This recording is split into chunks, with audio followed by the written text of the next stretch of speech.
महाभारत के इस योद्धा ने महाभारत की लड़ाई में नहीं किया एक भी बार, फिर भी पांडवों की जीत का कारण बना। भगवान शिव से मिला था महावरदान।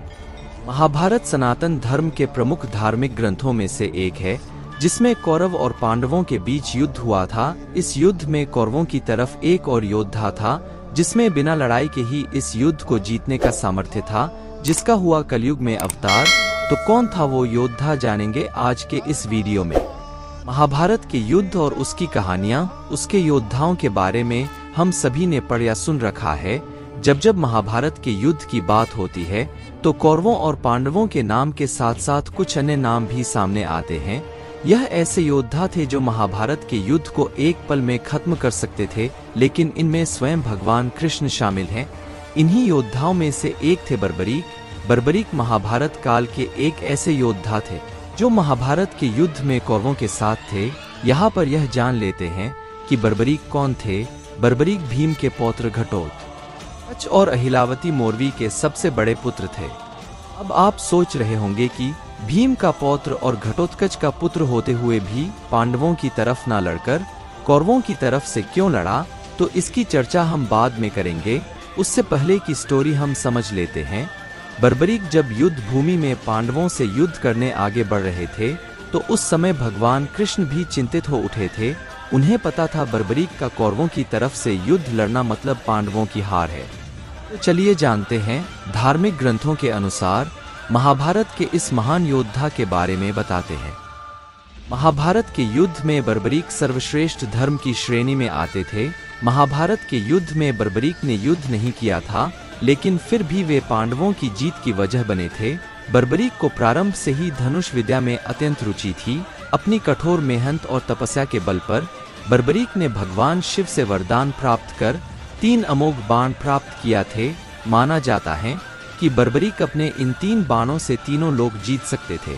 जब महाभारत का युद्ध प्रारंभ हुआ तो भगवान कृष्ण इस बात को जानते थे कि यदि बर्बरीक कौरवों की तरफ से लड़े तो पांडवों की हार निश्चित है। बर्बरीक जब युद्ध भूमि की तरफ आ रहे थे तब भगवान कृष्ण को चिंता हुई। महाभारत के युद्ध को लेकर भगवान कृष्ण को ये भय सता रहा था कि अगर बर्बरीक युद्ध में शामिल हुआ और कौरवों की तरह युद्ध किया तो पांडव हार जाएंगे, क्योंकि बर्बरीक को हारे का सहारा माना जाता था। भगवान की चिंता ये थी कि बर्बरीक हारने वाली सेना का साथ देंगे और कौरवों की युद्ध में हार हो ही रही थी। इसलिए भगवान कृष्ण ने बर्बरीक को युद्ध से दूर रखने की युक्ति निकाली। भगवान कृष्ण की युक्ति के अनुसार भेष बदलकर भगवान कृष्ण अर्जुन के साथ बर्बरीक से मिलने पहुंचे। बर्बरीक युद्ध के लिए निकलने ही वाले थे।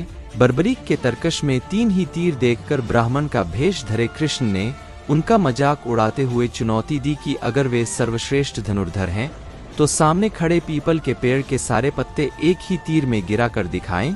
बर्बरीक भगवान कृष्ण के छल में आ गए और उन्होंने तीर चला दिया।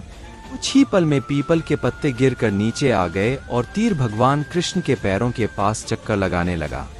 दरअसल बर्बरीक की तीरंदाजी का पता करने के लिए भगवान कृष्ण ने चुपके से एक पत्ता अपने पैर के नीचे दबा लिया था। बर्बरीक ये बात समझ गए। उन्होंने मुस्कुराते हुए भगवान कृष्ण से अनुरोध किया कि वह अपना पैर पत्ते से हटा लें ताकि तीर अपना काम पूरा कर सके। इस घटना से भगवान कृष्ण को यकीन हो गया कि बर्बरीक जिस तरफ से लड़ेंगे दूसरे पक्ष की हार तय है। उन्होंने पूछा कि बर्बरीक किसकी तरफ से युद्ध करना पसंद करेंगे, तो बर्बरीक ने उत्तर दिया कि वे अपनी मां से वादा कर चुके हैं कि जो भी पक्ष हारेगा वह उसी की तरफ से युद्ध लड़ेंगे। दरअसल बर्बरीक की मां ने बर्बरीक से यह वचन ले लिया था कि वह जो हार रहा होगा उसी की तरफ से लड़ेगा। ब्राह्मण भेष में भगवान कृष्ण ने बर्बरीक से दान देने को कहा। इस पर बर्बरीक ने कहा, मांगिए मुनिवर, अगर मेरे पास होगा तो मैं आपको जरूर दूंगा। इस पर भगवान श्री कृष्ण ने कहा कि जो मैं मांगने जा रहा हूँ वह आपके पास है, लेकिन आप दे नहीं सकोगे। इस पर बर्बरीक ने कहा कि आप मांग कर देखिए, महात्मा मैं आपको वचन देता हूँ। इस पर ब्राह्मण के भेष में भगवान श्री कृष्णा ने उसका सिर मांग लिया। बर्बरीक महान धर्म योद्धा होने के साथ साथ अपनी बात के भी धनी थे और वचन के पक्के थे। बर्बरीक समझ गए थे कि ब्राह्मण के भेष में यह कोई और है। बर्बरीक ने अपना शीश काटने से पहले भगवान कृष्ण से विनती की कि वे सिर्फ एक बार उन्हें अपने वास्तविक रूप के दर्शन करा दें।